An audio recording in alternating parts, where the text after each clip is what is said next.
My name is Brian McClure. This is my wife, Jenny. We have been married for 15 years now, and we have 4 children. They are ranges from ages 4 to 13, and we have been fostering for 8 years now. And in our home, since we've been doing this, we've had 27 children come through. And we have a current placement of 2 kids right now. Honestly, we didn't really know a lot about foster care other than just what you see on TV or movies. Right. We were dating in college, and I was working on my biblical counseling degree and working at a child psychiatric hospital. And in that time, I got to see sort of the ugly side of foster care. There were some homes that just were not doing the right thing by these kids. And so we had conversations before even talking about biological children. We talked about stepping into this space and doing it well. So that was sort of it. We really didn't know anyone. We had no friends, no family. We knew no one that were fostering. So I had a friend who was doing the same degree I was, who started working at a small foster care agency, and so she helped us get licensed. But we were on our own ship sailing into the unknown. Yeah, I remember whenever we were just dating, my wife was saying, "Hey, I think I want to foster one day and care for orphans." And I was like, "All right, let's do it." That was that. Like we said before, we didn't know anyone. And when we started fostering, we were at a small church plant that the whole church divided into 2, made up 2 life groups. So very tiny, maybe 65 people. And so there wasn't a lot of processing on the front end, I would say. It was more like, awesome, let us know how it goes. We were really alone. Our family were really concerned about our biological children and what this would do to them. And we didn't really have the words then to say, a good answer for that. I think we really processed with ourself and our agency, and that was really our only community in processing our decision to foster. Now, I would say when it comes to taking breaks, when it comes to closing our home for a bit, when it comes to reopening our home for children, and even the parameters of the ages, genders, race, all that stuff, that is processed very heavily in our community group. They are walking this road with us now and they know us well enough to know, hey, I think you need a break. This one was really hard. Or now I think would be a good time for y'all to take maybe school-aged versus newborns. Or now would be a good season for a newborn, why Brian's home from school, things like that. So I feel like we process very heavily with community now.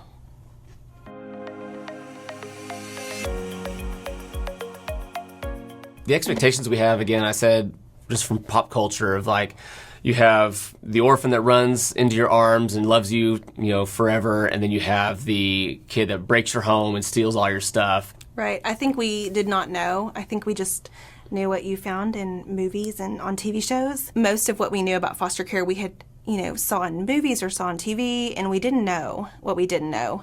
And I would say we quickly learned that it was none of what was shown on TV. There's a quote from Jason Johnson that says, and we've loved this quote, we've talked about it all throughout our journey, but it says, "It's a mercy of the Lord that everything is not revealed when you first say yes to a foster care placement, that the hard would just be too unbearable and that the good would be too unbelievable." And I would say that quote nails it. There are things that we never knew we could walk through and get to the other side, and the Lord has grown and stretched us beyond our belief. And there are things that have been such a privilege to have a front row seat to watch God literally perform miracles. We have seen parents who have broke chains and chains of generation addiction. We have seen kids who didn't talk and didn't walk and were 3 and 4 God has completely restored these children. And I would say no one would ever believe that unless you had a front row seat to see that. Mm-hmm. And just going back to just expectations and what we knew going into this whole thing, using the term orphans is not really a great definition for some of these kids. They're just vulnerable, and they are in a place where their parents are not able to care for them in the way that maybe that they need to be. And so we're there to just kind of stand in that gap for them and love them the best that we can until their parents are able to do that by themselves. So a way that we have really tried to establish great relationships with these bio families and these parents, I got licensed a while back with Safe Babies. And so basically that means I'm on my hands and knees in the trenches with these moms helping co-parent. A lot of these moms come in, their kids are in care because they have never been taught how to be a parent. And sometimes they just need to know how to de-escalate a tantrum, how to hold a baby when they're gassy, little things like that we take for granted that we have in our toolbox that they just have never been taught. And so that's one way. And if that's not an option, and that's not always an option, we have a little diaper bag that goes back and forth to family visits when they visit their family once a week. And in that, we keep a journal and we let them know what their kid did that week, what medical appointments we had, did they hit any milestones. We send pictures so they can have a hard copy picture that's not on social media that they can hold of their child. Also, we realize that a lot of times these kids come into care and you get them as a newborn and they go home as a 1-year-old. So in that time, they've missed a lot of milestones, a lot of firsts. So if and when possible, we send baby food for that mom to feed that baby for the first time. We let them know, like, hey, your child's set up. Try this. Look what they're doing.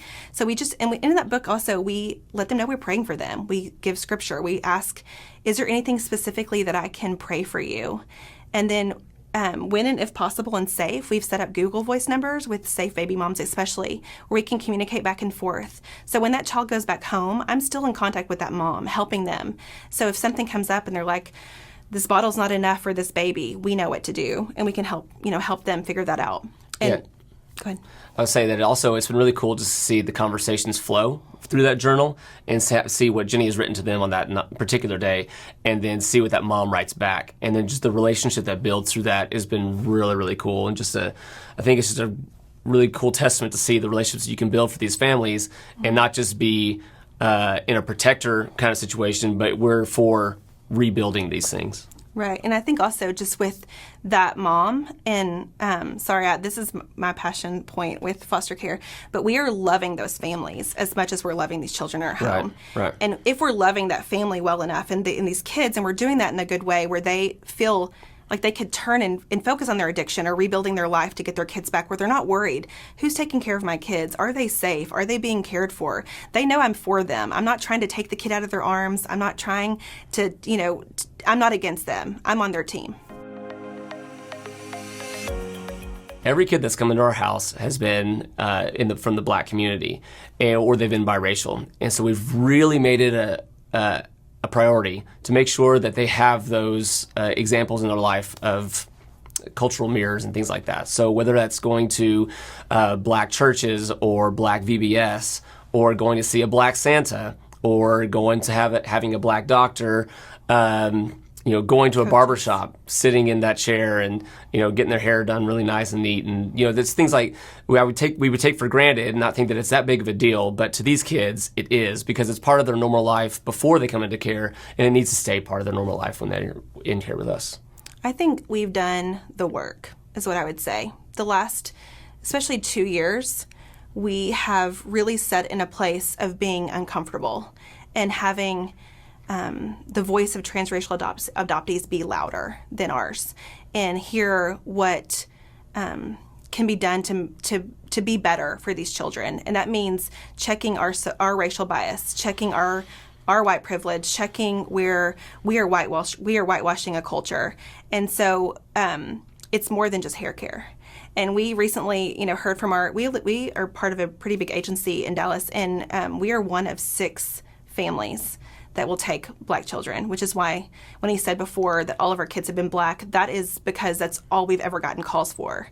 And to that, I got really upset and angry, but then I also understand I would rather you not than not do it well. These children need you to be really fluent with their culture and to understand it's important for them to come into your home and not have a whitewashed version of your culture, but even if they live down the street from you, they had different food, different culture, different church, different every experience has been different.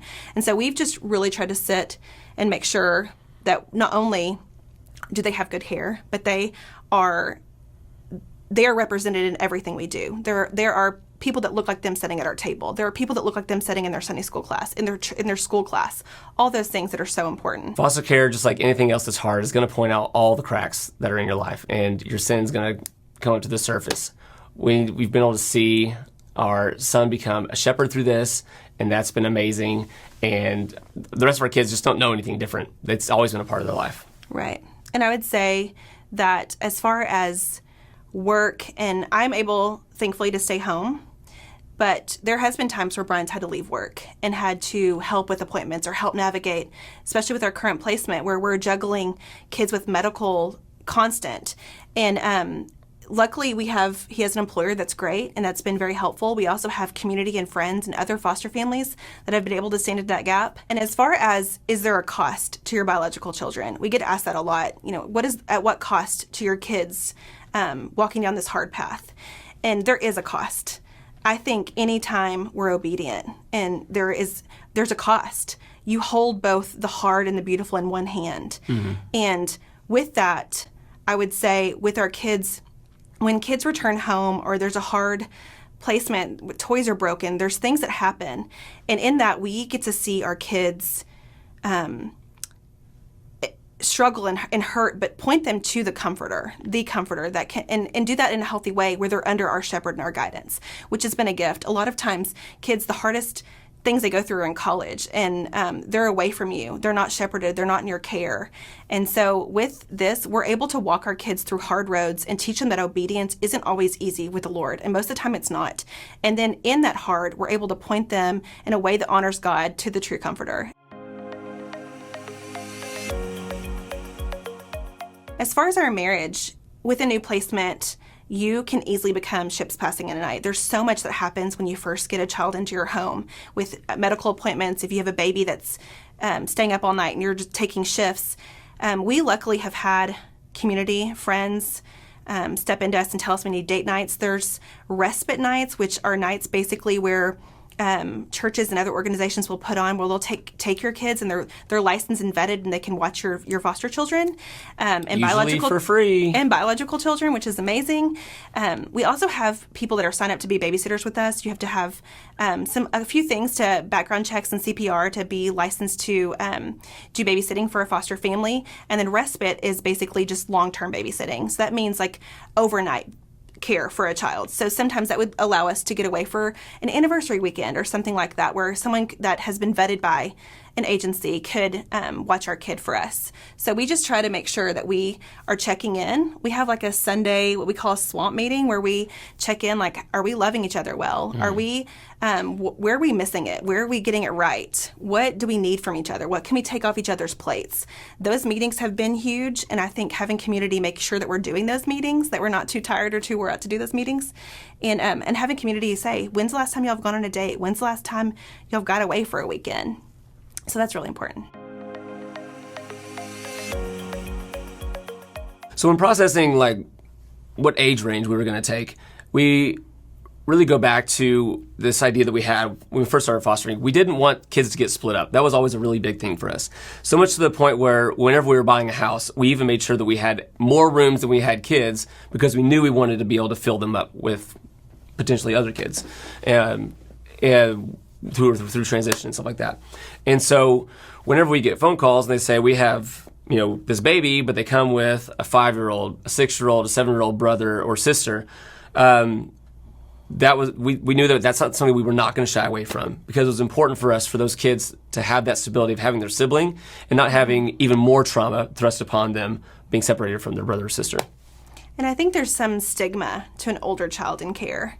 Yeah. And if you're getting a newborn and a 11-year-old or a 12-year-old or 13-year-old or on up, which has been our story, we usually get a newborn and their older sibling. Yeah. It's most of the time it's their first time in care, and they are just a regular kid, and they just need love. There's scary stories I know that you see on TV and in the media. That has just not been our experience. There are hard things, just like your biological kids would go through. There are hard things. When we process those decisions, though, I think originally back early on, 8 years ago, we were like, we will never foster older than our oldest. And because God is funny and he loves when you say never, our first placement was older than our oldest. Yeah, by 6 months, he was older. So we just have never let that be a factor. We also never wanted to foster beyond where we have parented, where it's like a whole other stage, because I didn't feel like there was wisdom with that. And us having such small children at home, our youngest just turned 4, so we've taken that into consideration with just making sure that we're not stretched beyond, our field that the Lord has already called us to tend, but that we also are not walking a road of comfort either, or operating out of fear, because that is not honoring the Lord. And so we've always just made sure that we are in a place where we're being wise, we're processing with community. Our school-age children that we've had have been amazing, and we've had such sweet stories when you're able to talk to the gospel and share the gospel with a kid versus just feed and manage basic needs. It is a gift. It's a holy privilege to sit in that space. And I know we have talked about the hard things and that these are just regular children, but they've also been put in situations that are not regular. And they have had to walk paths where they don't have a box to process what they're going through. It's an adult processing box with a child's brain. And so with that, you do have things like tantrums. You do have kids who we got a child before that didn't talk, didn't cry, didn't respond to sounds. We were worried, was she autistic? Was she deaf? What had happened? And she had Russian orphan syndrome. No one had ever responded to her cries there's things like that because of neglect, because of abuse, that you have to walk a hard road and help carry. We always talk about the weight of their story, because you keep that bubble small of who you share their story with, because it's not yours to tell, but there is a weight to that. And with that comes consequences. These kids don't know how to process what's been done or what they've seen. And so with that, there are ups and downs of every case. There's the hard around family visits. Those days can be really hard. It's very confusing why I'm seeing my parents, but then I have to go back to where I'm away from them.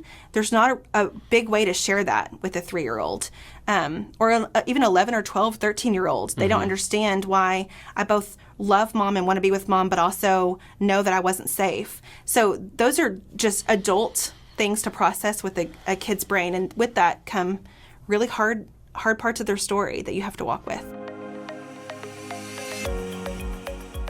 Reunification is our goal in foster care if and when it's safe for them to do that. But as they come into our home, we're there to love them deeply, to care for them as much as they need it until they're able to move on to the next place or it becomes a permanent situation in our home. And what he means by the next place would be, of course, family, or back to their biological family or kinship. When we say yes to a foster care phone call or placement, we're saying yes to that child. Right. For however long the Lord has them in our home. We hold them, of course, like we do with our biological kids, with an open hand, because we're not always saying yes to adoption. We don't know what their story is what it's going to be like when it unfolds. But we are saying yes to, we are care for you as long as the Lord would have us. And so if that means reunification is not possible, we would adopt that child.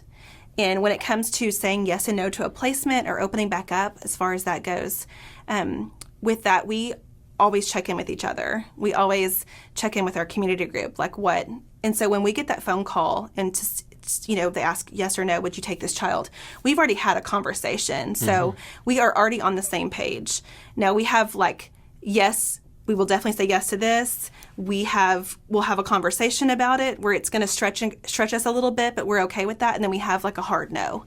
And that usually changes. There'll be seasons where we can take newborns because we're in a space where we could alternate throughout the night, and our kids are in a good place where that would be a good, wise decision for that.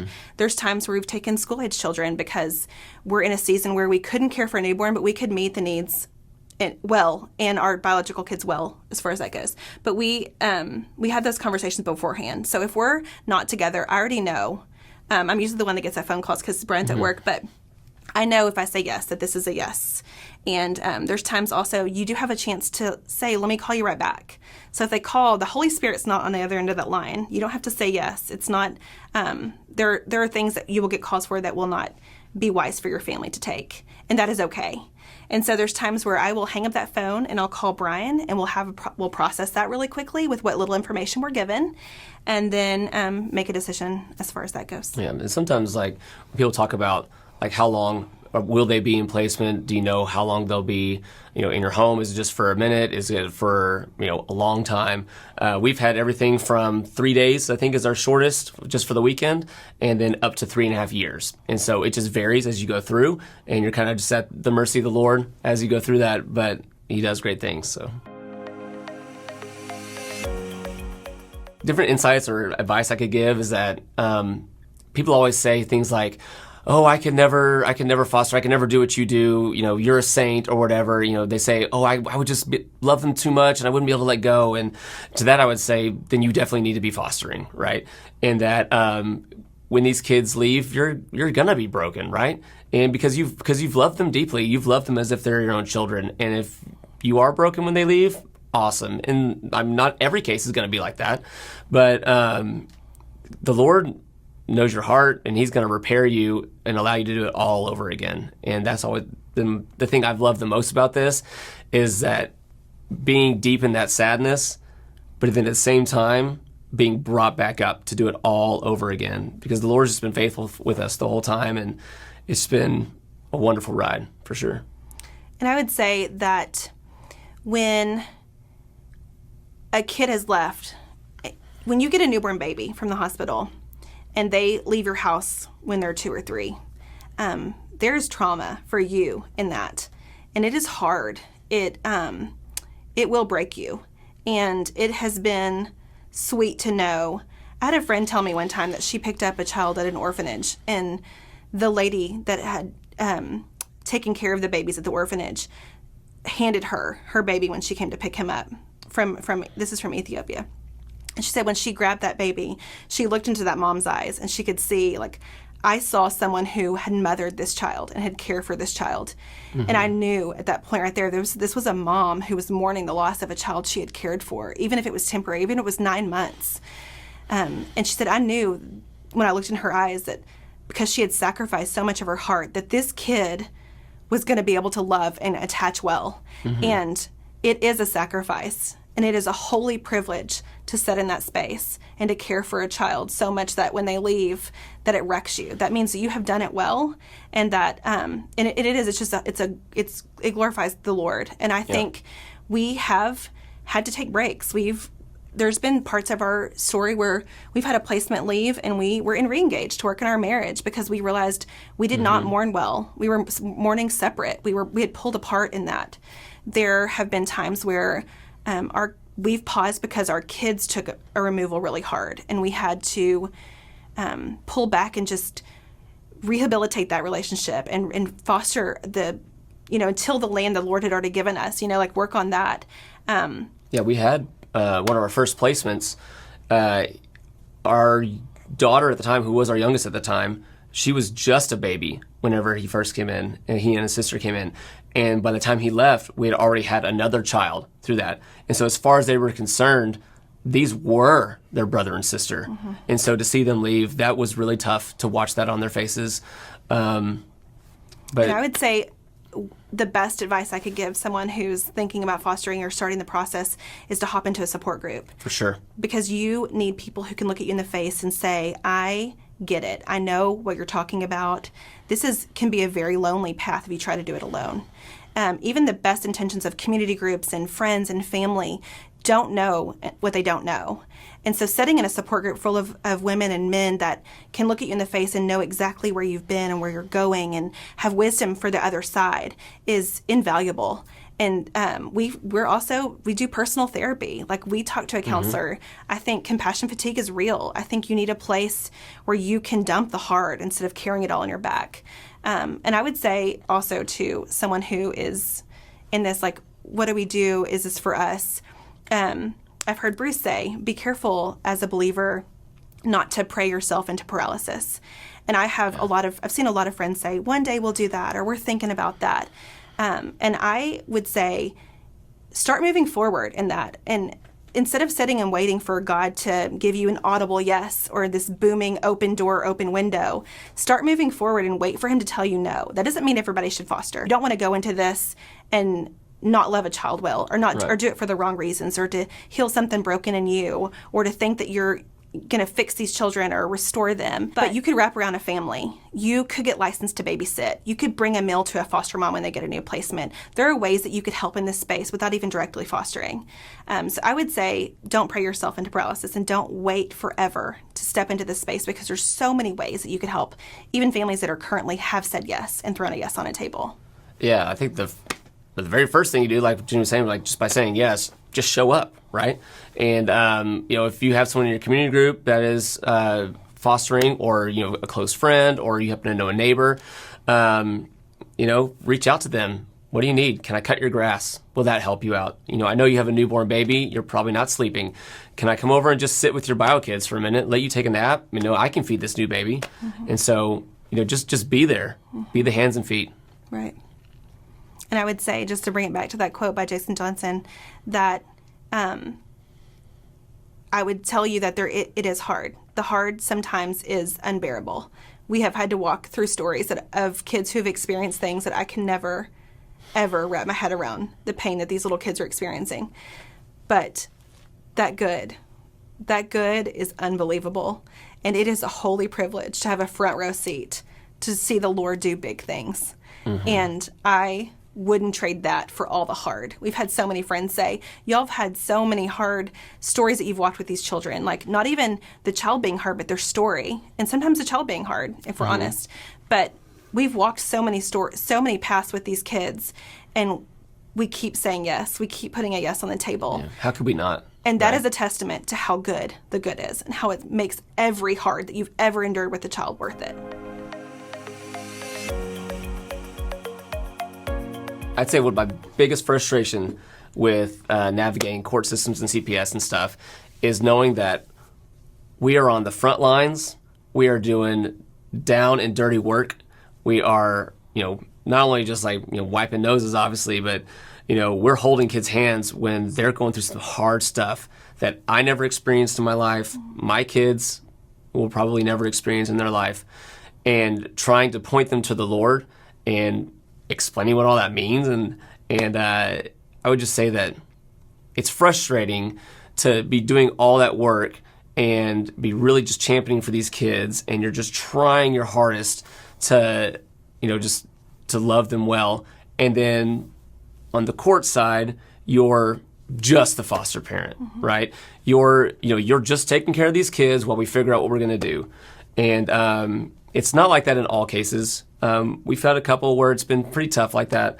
But I would just say it's a great testament to how little we're in control, period. How we have to rely on God for everything. How we have to hold the stories of our biological children with an open hand. Early on in our foster care journey, viewed the system, CPS, the courts, as the enemy, and felt like it was a fight against them. And I realized when my heart changed, and I looked at them as we are co-laborers to step into this space and to care for these children, that we're all on the same team. We're not on opposite teams. Even the parents' attorneys, everybody, we're all want the best for these children. Exactly. And so if you are praying over a case, and you're praying over judges, and you're praying over these, all the hands, all the doctors and everybody that are part of this case, then you just have to sit back and trust the Lord sometimes. And sometimes it means that you are in the dark for a lot of it. And you don't know until you know. And there's sometimes where you do, like Brian said, you find yourself in a case where they're letting you know every step and every detail, and you have a voice, and you're allowed to be on calls. You're allowed to be in court. And I think just every case is so unique when it comes to that. But it's just a testament to how much we want control and desire that, and how little we actually have just in life. If your goal is adoption, then adopt. If your goal is to foster, and do that well. And then if adoption does come onto the table because parents can't care for the kids, and there's no grandma, granddad, no godparents, no kinship, nothing like that, and then you having that extra license in your pocket that you can pull out and say, you know what, you're going to be ours now. We're going to love you. You're going to be our kid. I think that's when you pull it out. But before then, or to even talk about adoption when there's an ongoing case, is just not good for that kid. It's not good for your own self. It's not good for your family. One of our favorite ones, we had 2 girls, and it was one we were working through Safe Babies with, and we were really working with this mom, and we were communicating with her back and forth, and everything was going great. And then, at the very last moment, things just fell apart. And so at that moment, adoption became a very real thing for us, and we were all ready to go and bring these 2 girls into our family permanently. And then Dad kind of came out, and he was able to get his girls, and that was hurtful, at the time, because we were sad, because we had made up our minds and our hearts that these 2 girls were going to be ours. And looking back on it, that was just our own like selfishness, and we kind of like, which rightfully so.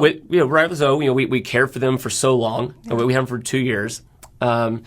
Looking back on it now, though, I think it's amazing that this father was able to step in and say, I want to parent my girls. I want to have them be my family. I want to be their dad. And looking back on it now, that's the Lord's work, and just Him coming forth. Right. And I wouldn't have it any other way. Right. Look back on it for sure. It's funny. I remember early on in our parenting journey, everyone always talks about, I wish there was a handbook on how to be a parent. And I would tell you, getting licensed for trauma-informed care is a great one, a great place to start. It's definitely a crash course, that's for sure. We have learned better skills in parenting our own kids, but there are certain things like trips, for example, and traveling, that it is great if you can take your kids that you're fostering. They need normalcy. They need to feel like they're a part of your family. They are allowed to go out of state. They're allowed sometimes to go out of country. Like, they can travel just like they're your child, because they're in your conservatorship. They're in your care. And so it's important for them to have those experiences they may never get. When it comes to things like discipline, it has to look different. When you're disciplining a child talking back to you that has trauma, versus, a biological child that's just trying to get a rise out of you or is just frustrated, it's important to look at the why behind this child, and why they are responding or acting the way they are. There's so many things to unpack, but it's more leaning in than leaning away. It's a posture of like a time in versus a time out, where you're pulling them in and you're stepping into that space, trying to figure out what was the trigger that caused this behavior, versus correcting a behavior. You're trying to find the cause and like, let's unpack that and talk that out. And sometimes that's not always possible. Like, you can have a 2-year-old who comes back from a family visit and all of a sudden they're throwing temper tantrums like they've never done before.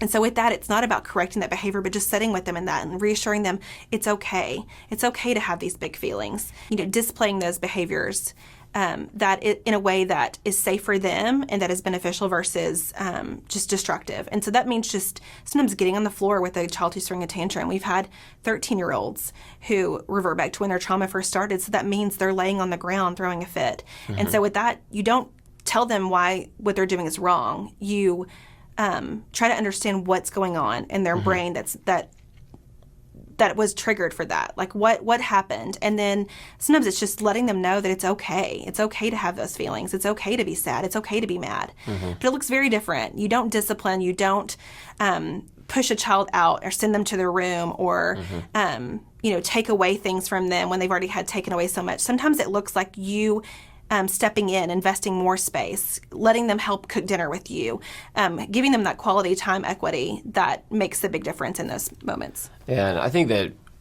as far as like discipline goes, I think before we stepped into this space of foster care, we had a very black and white version of discipline. It's like, no, that was wrong, here's the consequence. That was right, here's the reward.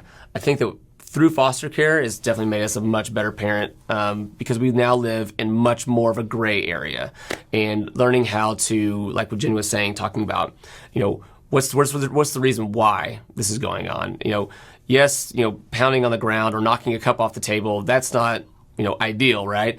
But there's a reason why that happened, and so being able to see past the action and look into the why of what happened and help them process through that, because chances are, just like many of us, we experience things as we go through, right? And these kids don't necessarily have tools in how to process, just like our own kids don't. You learn by experience, and so being able to be there with them and help them experience it has been life-changing, especially with our own bio kids. So.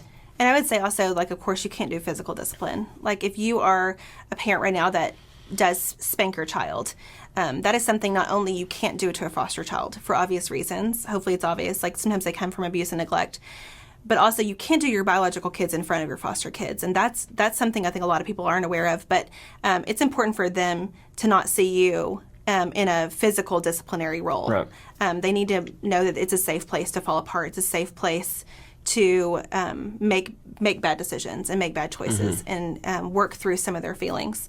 So that's changed a lot too. I think before there were things that warranted spankings, and now we just don't do that. We have better tools in our tool chest as a parent also to step into those spaces and figure out, like you said, just taking that extra time to find out why something happened and working through that. So just like a message out to all the dads and husbands that are out there that because my wife is, fortunately to be able to stay at home with the kids, she's doing all the doctors, the dentists, the WIC appointments, everything, parenting and schooling and all this stuff. She's doing it all by herself. And then the moment I come home, I make a really big deal. I'm not checking out.